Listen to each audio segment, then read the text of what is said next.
The afternoon sun hit the Lagos lagoon like 1,000 tiny mirrors. Cars rushed across the long bridge, horns echoing, wind tugging at clothes and hair. On the high concrete edge stood Sandra Okoro, 8 months pregnant, her green gown fluttering like a flag in a storm. Tears ran down her face. She stared at the deep water below and tried to breathe, but her chest felt tight. Her phone kept buzzing in her hand. News alerts, angry messages, and one picture that burned like fire. Her husband, David, in handcuffs, head down, being led into a prison van. Another alert showed her company, Sandhair, on the news again. $10 million gone in one day. Her employees scared about their jobs. Her board shouting, her name on every blog. Billionaire CEO loses everything. Husband arrested for fraud. It felt like a wall was closing in. Maybe the water will be quiet, she whispered, placing a hand on her big belly. The baby moved. She swallowed hard. I'm sorry. She lifted one foot. I can help you. The voice came soft but clear, like it slipped through all the noise and found her heart. Sandra froze. She looked left, then right. No one was near her. I can help you recover your loss and prove your husband is innocent, the voice said again. A little louder now. Do not kill yourself and your baby. Your husband in prison needs you. The baby inside you is innocent. Stop. Let me help you. Sandra turned slowly. A man stood a few steps away, hands raised to show he meant no harm. He was thin and dark-skinned, with an overgrown beard and hair that looked like it had never met a comb. His ash coat was torn at the sleeve. His trousers were dusty. He looked like someone who had slept under a bridge and had seen too many hard nights. How did you know?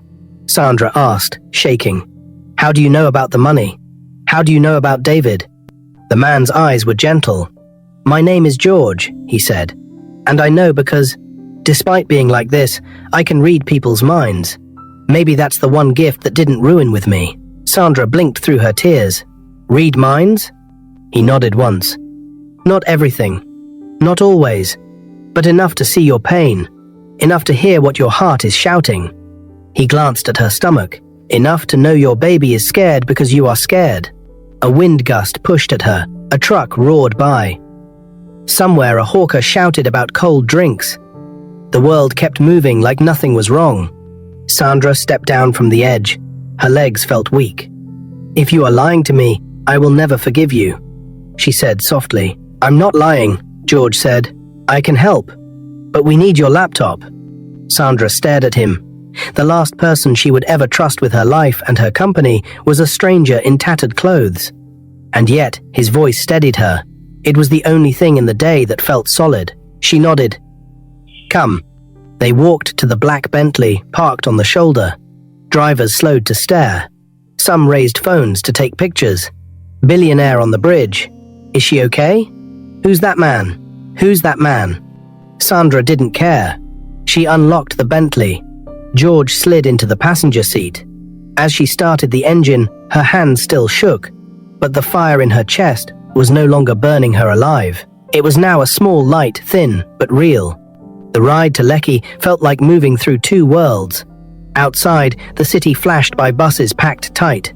Hawkers waving sachet water, billboards for hair and phones and new estates. Inside, the car was quiet, the AC steady, and the smell of her baby's tiny blanket in the back seat brought sudden warmth. She glanced at George from time to time. He sat with his hands folded, careful not to touch anything, eyes watching the road, not her. Why are you helping me? She asked at a red light. He looked at her and told the truth. Because I've been where you are at the edge, and because gifts are not for hiding. She nodded, biting her lip. The light turned green. They entered her mansion's tall gate. Security guards stared, confused. Madam, is everything... It's okay, she said. He's with me. Inside the living room, the air smelled like lemon polish and fresh flowers. A giant painting of ocean waves filled one wall. The floor shone. Everything was clean and quiet, but Sandra's heart was still loud. She brought out her gold laptop and set it on the marble table. Her hands hovered over it like they were afraid to wake a sleeping monster. George sat on the edge of the couch, straight-backed, as if it was not his place to rest. May I? He asked. Please. she said. He washed his hands in the guest bathroom first. When he came back, he wiped his fingers with a clean towel. He did not want to stain anything. Then he opened the laptop and began. His fingers moved fast but careful, like a pianist who had been silent for years and was touching keys again. He asked for two things: her bank statements and the server logs for Sandhair's store. She sent quick messages to her CFO and her IT manager to open access. They were already online, panicking, typing long messages about auditors and board meetings and a press release. She wrote only, "Access now." The files came in. George's eyes changed as he read calm, sharp, awake. He did not look like a man with torn sleeves anymore. He looked like a man who understood codes the way other people understood faces. "Is this safe?" Sandra asked. He nodded. "I'm not breaking anything. I'm just following crumbs." He showed her simple things she could understand. "See this? This is when the money left. Not just one move, many tiny moves in minutes. Like someone took a big cake and cut it into many small slices. See this other line? That's your server talking to someone it should not talk to. A ghost with many masks." He kept going. "This is the strange part. The ghost used your company's keys, but they were not inside your office. And here," he pointed to a long line of letters and numbers. "This is like a home address on the internet, but this one tries to hide behind other houses." Sandra frowned. "Can you find who it is?" George nodded again. "Yes, but it might make someone angry." Her phone buzzed. It was a message from a board member. "We need you at the meeting. PR is burning. Please respond." Sandra put the phone face down. "Make them angry," she said. George's mouth twitched, almost a smile. He opened more windows. He traced a path from Lagos to a faraway island, then back to Lagos again. "They are hiding in plain sight," he murmured, "like someone wearing a big hat in your living room." He paused. "Tell me about David," he said softly. Sandra swallowed. "He is a data scientist. He is kind. He teaches our daughter's school coding club on Saturdays." Her hand flew to her mouth. "Oh God," I said, "daughter. We don't have a daughter." "We have." She looked down at her belly and laughed through fresh tears. "We have this little one. See what today has done to me?" George's eyes softened. "You are very tired," he said. She nodded. "They said David's card was used to steal 15 million from someone else. A woman named Jennifer. He was nowhere near the place. He was with me. But they said the camera saw his name, so they picked him up." He kept shouting, "Sandra, check my laptop. Check my phone. Check my keys. I didn't do this." But the police didn't listen. George typed again. "I will listen," he said. For a moment, the living room felt like a chapel. The only sounds were the soft click of keys and the AC humming. Outside, the evening light grew warmer, stretching shadows across the rug. Then George stopped. He leaned forward. "Here," he whispered. Someone left a fingerprint. He zoomed in on a tiny piece of data hidden inside a file name. He followed it to a cloud service. He followed that to a phone backup. He followed that to a note saved at 2:13 a.m., the night the money disappeared. The note had a joke in it, a very silly joke that meant nothing except to one person. Sandra covered her mouth. "No," she breathed. "No, it can't be." George looked at her. "You recognize it?" She nodded, shaking. "David used to tell that joke in university. Only one person laughed every time. He laughed like a goat. We teased him for weeks." Her eyes filled. "He was our friend." George's fingers paused above the keys. "What was his name?" Footsteps sounded in the hallway, quick, worried. A guard knocked. "Madam, there is a car outside." The driver refused to give his name. "He says he's here for you." Sandra's phone lit up with a new message from an unknown number. "Don't go to the police. You don't know who you're fighting." Her skin went cold. She looked at George. He lowered his voice. "We are close," he said. "Very close. The same hands took your money and framed David. And those hands belong to someone who knows your house, your habits, your life." He clicked one last time. A name flashed on the screen, tied to a backup email, tied to the silly joke, tied to the ghost with many masks. George drew in a breath. "Sandra," he said, eyes lifting to hers. The person who did this is... The lights in the mansion flickered. The laptop screen went dark. From outside, a car horn blared once, then twice. Then a long, angry blast. Sandra's phone buzzed again. A new message appeared, only 3 words long. I see you. For one long breath, the mansion was dark and quiet. The laptop screen went black. The AC sigh stopped. Even the painting of the ocean on the wall looked still, like it was holding its breath with them. Sandra's phone glowed in her hand. I see you. Her stomach tightened. The baby kicked. George spoke softly. It's a scare message, he said. He wants you to stop. From the gate came another horn, one short, one long, then a rude, angry blast that made the guards shout outside. Sandra found her voice. Turn on the generator, she called to the closest guard. Now, please. Yes, madam. The guard ran. George took a small pouch from his pocket. Inside was a tiny silver drive and a thin cable. I brought this, he said, matter of fact. In case someone kills the power, it lets us start your laptop from a clean place where his spy cannot live. Sandra blinked. You planned for this? I have seen bullies like this, he said. They like shadows. We will use light. The generator coughed to life. The lights came back. The AC hummed again. The laptop still showed dark, but George pressed a key, slid in the tiny drive, and pressed one more key.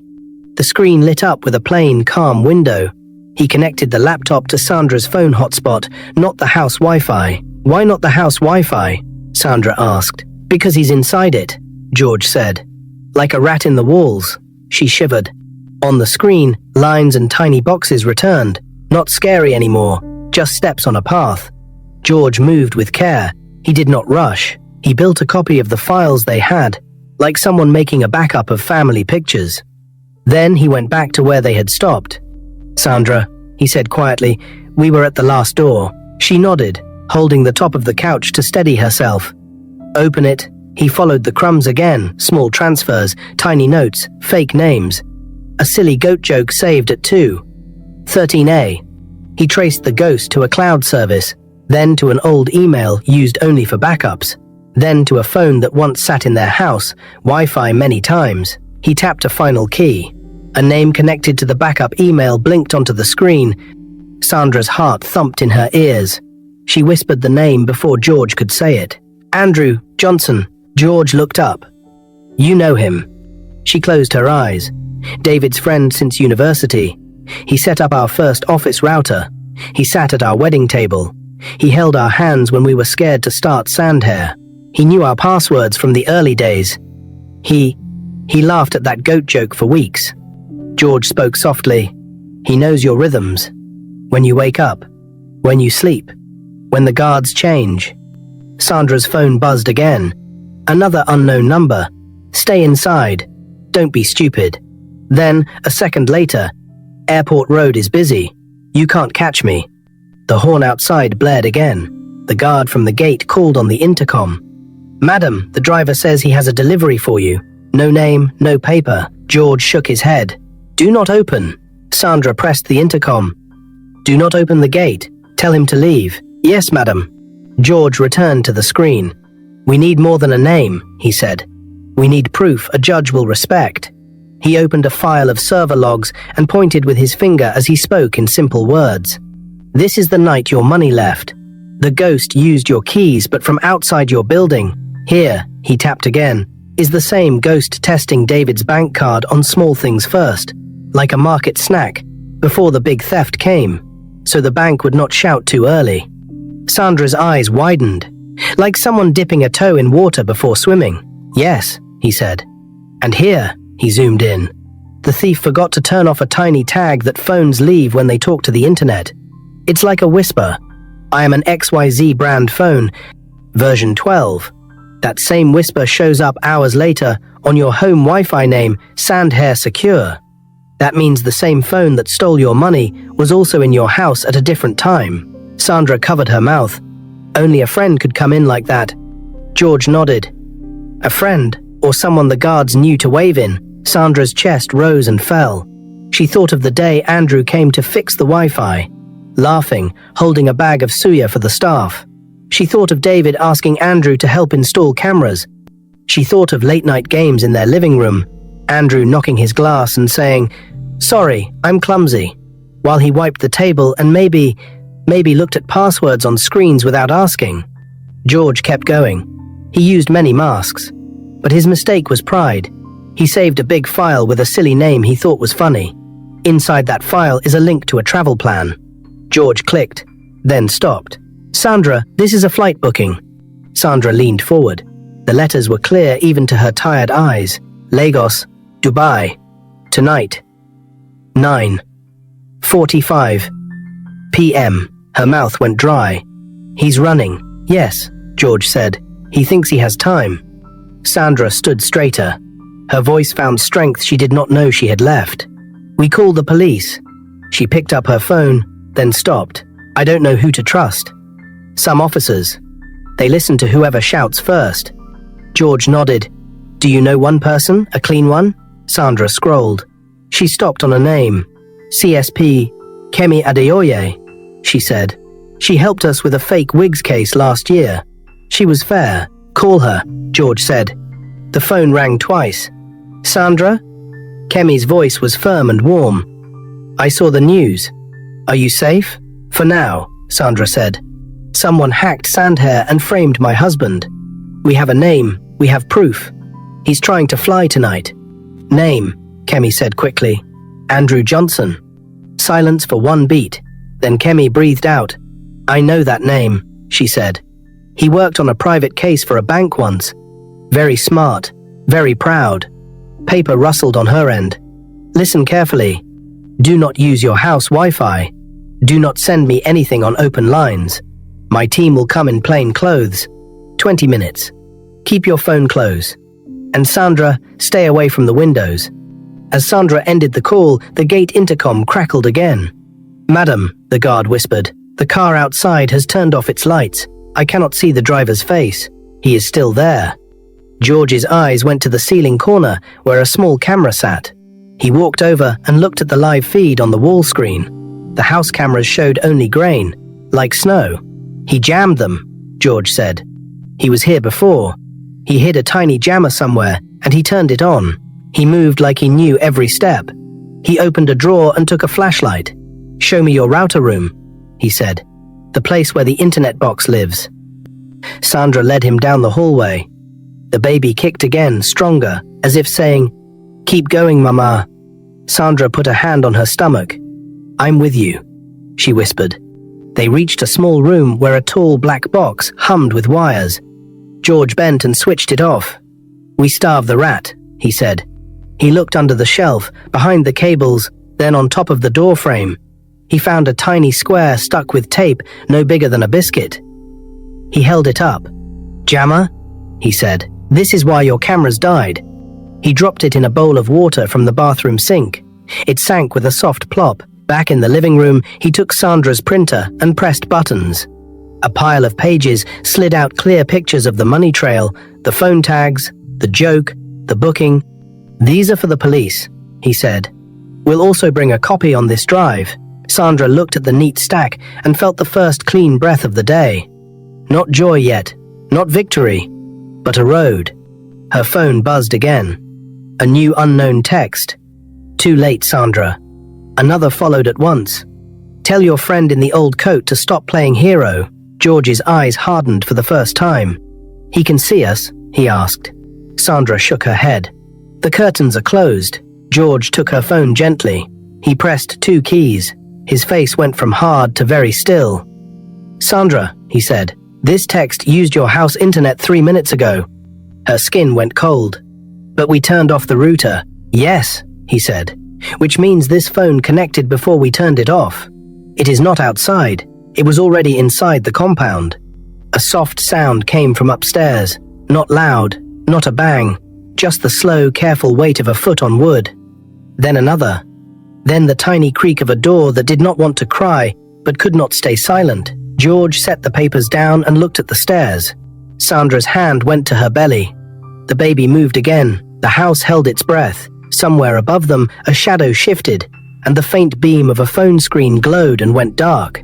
George whispered, "We are not alone." The sound from upstairs was faint but sharp enough to slice through Sandra's chest. She froze, hand pressed tight to her belly. The baby kicked again, as if it too felt the danger. George's eyes darted to the staircase, his body tense like a man who had lived with danger for years. He whispered, "Someone is inside your house." The air in the mansion grew heavy, every second stretching like hours. The guards at the gate hadn't raised any alarm, which meant whoever was upstairs had come in silently or had been let in. Sandra's heart thumped so hard it echoed in her ears. She leaned closer to George. "What do we do?" George lowered his voice. "We don't panic. We don't run yet. Whoever it is doesn't know we know. That's our advantage." He picked up the stack of printed evidence and slid it under the couch cushion. Then he handed Sandra the small silver drive. "Hide this on you. Do not let it out of your hands. Even if they smash the laptop, this drive carries everything." Sandra slipped it into her bra, her fingers trembling. "Are you sure this is safe?" "Nothing is safe tonight," George said softly, "but this gives us a fighting chance." A floorboard groaned above them. Slow steps, pacing, as though someone was waiting, watching. George picked up the flashlight again. "Stay here," he whispered. "No," Sandra hissed. "You can't go up there." "What if—" "I've lived under bridges for 10 years, Sandra," George cut in, his voice calm but firm. "I know the sound of footsteps that want to harm. Trust me, I'll draw him out." Before Sandra could answer, the intercom crackled. One of the guards' voices came through, shaky. "Madam, someone just walked out of the side gate. I thought he was one of your husband's old friends, so I didn't stop him. But he didn't sign the book." Sandra's stomach turned to stone. "Andrew," she whispered. George shook his head. If it was Andrew, why stay inside after sending those texts? No, that was a decoy. As if to confirm his words, Sandra's phone buzzed again. Another text from the unknown number. "Your house is not yours anymore. Leave if you want to live." Her hands shook so badly she almost dropped the phone. "George, he's playing with us." "Yes," George said. "Which means he's afraid. People who are winning don't waste time scaring you. He's running, but he wants to leave you broken." Suddenly, a loud bang shattered the silence, glass breaking in the kitchen. Sandra screamed, clutching her stomach. The guards outside shouted and rushed toward the back of the house. George grabbed Sandra's wrist. "Stay low." He guided her behind the heavy dining table. "Do not move until I say." From the kitchen came footsteps, this time fast, heavy, reckless. Whoever it was wasn't hiding anymore. A man's voice cursed under his breath. Drawers opened, slammed shut. Metal clattered. Sandra's heart nearly stopped. "He's looking for the laptop." The footsteps drew closer, moving toward the living room. George positioned himself near the wall, flashlight gripped like a weapon. His eyes never blinked. The figure emerged from the dark hallway, a tall man in black, face hidden under a cap, gloves on his hands. He spotted the laptop on the table and rushed toward it. George stepped out. "Looking for something?" The man spun, startled. His eyes met George's, then flicked toward Sandra, crouched behind the table. A cruel smile curled on his lips. "So it's true," the man said, his voice low and mocking. "The billionaire's wife and her pet beggar." Sandra's blood ran cold. She knew that voice. It wasn't Andrew. It was someone closer, someone she never expected. George raised the flashlight higher, ready to strike. "Sandra," he whispered, never breaking eye contact with the intruder. "Tell me who this is." Sandra's lips trembled. She struggled to breathe, to form the words. But she finally managed to whisper the name. The man laughed. "Say it louder, Sandra. Let your little friend hear who really betrayed you." Her throat burned as she forced the name out. It was not Andrew. It was someone from her own house. Sandra's voice cracked as the name escaped her lips. "Chike, my driver." The tall man in black grinned, tipping his cap back just enough for his face to show. It was indeed Chike, the man who had driven her for 3 years, the man who carried her shopping bags, the man who once sang softly to her when she wept in the back seat after her father's burial. Now his eyes were sharp with greed. "Finally," Chike sneered, "you see who's been closer than your shadow." Sandra's body went weak. She leaned against the table, clutching her stomach. "Why, Chike? Why would you do this to me?" You ate in my house. You watched over me when David was away. Why? Because loyalty doesn't pay bills, he spat. You billionaires use us, then forget us. Andrew gave me an offer too sweet. I let him in. I gave him your Wi-Fi password. I showed him where David kept his notes. And when the money moved, I got my cut.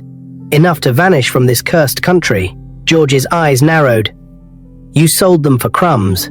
Chaik pulled a small pistol from under his jacket. Sandra gasped and held her belly tighter as if to shield the baby. Don't play hero, beggar, Chaik warned. This isn't your fight. He pointed the gun toward the couch. Where are the papers? Where's the drive? George raised both hands slowly. His calm voice cut through the tension. You think taking the laptop will save you? Andrew already booked his flight. He'll leave you to rot the moment the plane door shuts. For the first time, doubt flickered in Chike's eyes. You're lying. George shook his head. I traced the booking myself. Dubai. Tonight. Seat 17A. Did Andrew buy one for you? Or did he just promise?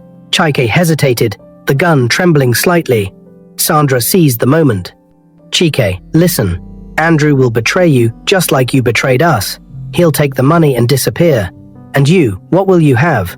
A gun, a dirty conscience, and a cell. The sound of tires screeched outside the gate. Flashing lights cut through the curtains. Police. Chike's head whipped toward the window. No, he muttered. No, they can't be here already. George moved fast. In one swift motion, he flung the flashlight at Chike's wrist. The gun clattered to the floor. Chike lunged for it, but George kicked it away. Sandra screamed as the two men struggled, crashing against the table. Plates shattered, the laptop nearly fell. The front door burst open. Officers in plain clothes stormed in, guns raised. Drop it now! CSP Kemi's voice boomed. Chike froze, chest heaving, sweat pouring down his face. His eyes darted between the officers, Sandra and George. For one wild second, Sandra thought he might run, but then, defeated, he lifted his hands slowly. As the police cuffed him, Sandra locked eyes with Chike. He looked smaller now, pathetic, not the trusted driver she once knew. And yet, one truth still burned in her mind. Chike was only a tool. The real enemy was still out there, boarding a plane, smiling like he had already won. The ride to Murtala Mohammed International Airport felt endless. Sandra sat in the back of the police SUV, one hand over her belly, the other gripping the silver drive George had given her. George sat beside her, silent, his eyes fixed on the flashing city lights rushing by. Ahead of them, CSP Kemi's voice crackled through the police radio, giving sharp instructions. All units, converge on Terminal 2. Suspect Andrew Johnson, male, mid-30s, tall glasses. He must not leave. Sandra's mind spun. What if we are too late? What if the plane has already taken off? The thought of David spending another night in prison broke her heart. When they arrived, the airport buzzed with travelers, dragging suitcases. Voices calling over loudspeakers. Children crying for snacks. Everything looked normal except for the team of officers blending into the crowd. Eyes sharp, moving like hunters. George touched Sandra's shoulder gently. Stay here. This moment will be dangerous. But Sandra shook her head. No. My husband is in prison because of him. My company is almost gone because of him. I will see this through. Kemi approached, dressed in plain clothes, her badge hidden under her jacket. We just got word. He's already on the plane. Dubai flight, seat 17A. She glanced at Sandra. We'll get him out. The officers moved quickly, forming a tight unit. They strode toward the gate. Passengers glanced curiously, some lifting phones to record, unaware history was unfolding. Inside the plane, Andrew Johnson sat near the window, scrolling his phone with a smug smile. He adjusted his designer glasses and leaned back, certain he had outsmarted everyone. Then the captain's voice boomed overhead. Attention. Ladies and gentlemen, we have a slight delay. Please remain seated. The doors hissed open. CSP Kemi stepped in with her team. Andrew Johnson, she announced, her voice cutting through the cabin. You are under arrest for wire fraud, conspiracy and theft. Andrew froze. His phone slipped from his hand. Passengers gasped, whispering, Some pulled out cameras, eager for drama. "Excuse me," Andrew stammered, forcing a smile. "There must be a mistake. I'm a consultant. George appeared behind Kemi, holding the printed evidence. "No mistake. Your pride left fingerprints everywhere. The goat joke, the travel file, the cloned card. All yours." Andrew's face drained of color. His eyes darted toward the aisle, toward the emergency exit, anywhere to escape. But armed officers blocked every path. As they cuffed him, Andrew's eyes found Sandra standing just outside the cabin door. Her hands trembled, but her gaze was steady. "You betrayed David," she said, her voice breaking. "You betrayed us all." Andrew opened his mouth, but no words came, only silence. The officers dragged him out of the plane, his expensive shoes scraping against the floor. Passengers clapped. Some booed. Others shook their heads in disbelief. Sandra pressed a hand to her belly. The baby moved, calm now, as if it knew the storm had passed. That night, evidence flowed to the court. Within days, David was released from prison, walking free into the arms of his wife, who held him tighter than ever before. But as they embraced, George's words echoed quietly. "This isn't the end. Betrayal always leaves shadows." If you like this story, comment, share, and subscribe to our channel for more interesting stories.